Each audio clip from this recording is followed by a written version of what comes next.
لیتے ہیں، کہتی ہیں کہ میں نانی کے پاس 15 سال تک رہی، دے دیا ہوگا نانی کو کہ آپ ہی پال لیں، اور پھر ماموں نے کچھ زیور بنایا جو شادی کے لیے تھا وہ تحفتاً، تو اب یہ کہتی ہیں کہ والد صاحب نے بھی زیور بنایا، وہ امی کے پاس رکھوا دیا گیا، وہ سب ان کے پاس رہا۔ شادی کے بعد حالات خراب ہوئے ہیں، شوہر کی جاب وغیرہ کے مسئلے، تو انہوں نے مانگے تو وہ کہنے لگے وہ گھر پہ لگا دیا، جب بکے گا تو 5 لاکھ تمہیں دے دیں گے۔ اب میں صبر کروں یا مانگوں، کہیں میری آخرت تو برباد نہیں ہو جائے گی۔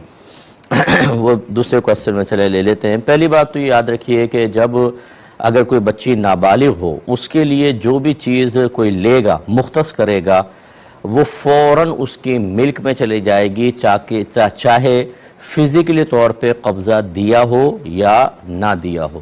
چنانچہ اگر ماموں نے کفالت میں تھیں، بچی کے لیے بنایا تو وہ بچی کا ہو گیا۔ اب اگر وہ والدہ کو دیا تھا تو وہ والدہ کے پاس امانت تھا اور امانت میں تصرف نہیں کر سکتے۔ اسی طرح اگر والد صاحب نے ان کے نابالغی کے دور کے اندر بنایا تھا تو وہ سب اس بچی کا ہوگا۔ شادی کے بعد یعنی بلوغت کے بعد یہی بچی اس کے استعمال کی حقدار تھی، اور اس کی اجازت کے بغیر کسی کو بھی استعمال کرنے کی اجازت نہیں تھی۔ ایک مسئلہ تو یہ ہے۔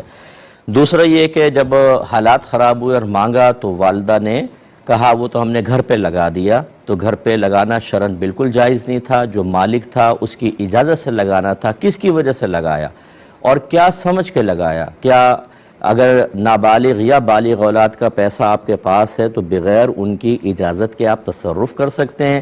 یہ کس نے آپ کو اجازت دی؟ تو لہذا بالکل غلط۔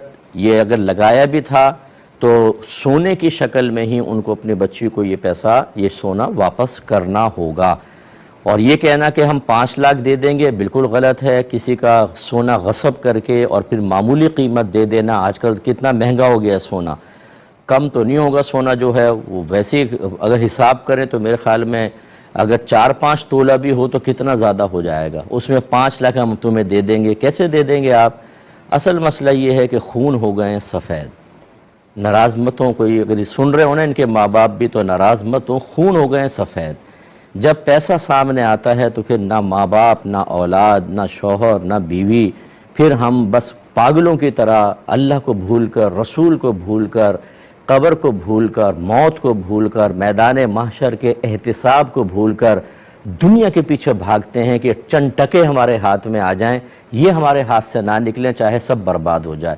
اس سے بڑھ کر بے وقوفی والا کام اور کیا ہوگا؟ اور آپ بار بار جیسے وہ بھائی نے کویسچن کیا پالک بچے کے بارے میں اس سے منع کرتا ہوں، کیونکہ میں ایک مفتی ہوں، میں موجودہ معاشرے میں رات دن لوگوں کے سوالات اور کے جوابات دیتا ہوں اور پرابلم سنتا ہوں۔ یہ بچہ حوالے کر دیا، نہ ماں باپ اپنا حق ادا کر رہے ہیں، نہ اس کو نان نفقہ دے رہے ہیں، اور پھر یہ جو اتنا اجنبی اس بچی کے ساتھ رویہ ہوا، کیوں ہوا؟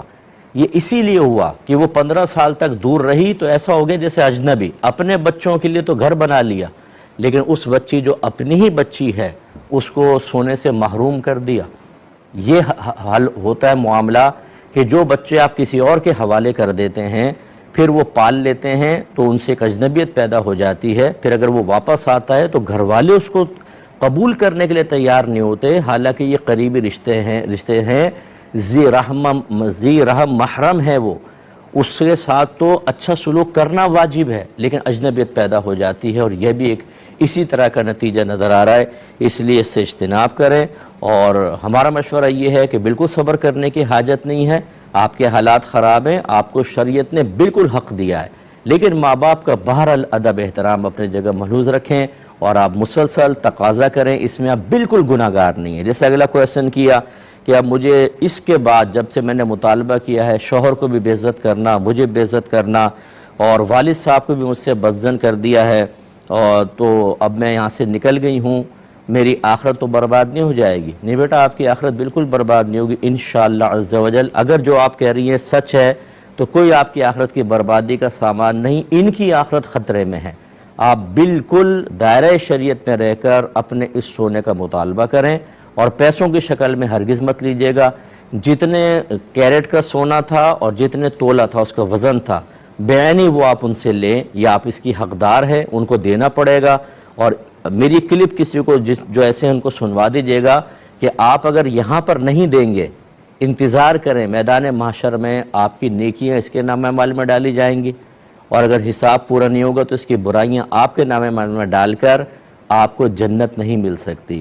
حقوق العباد کا معاملہ انتہائی سخت ہے۔ اللہ تعالیٰ نے اپنے ذمہ کرم پر کر لیا ہے کہ جب تک ظالم کو مظلوم سے راضی نہ کر لے وہ اس کو جنت میں نہیں جانے دے گا، وہ اس کو بخشے گا نہیں۔ اس لیے اپنی بچی کا حق ادا کر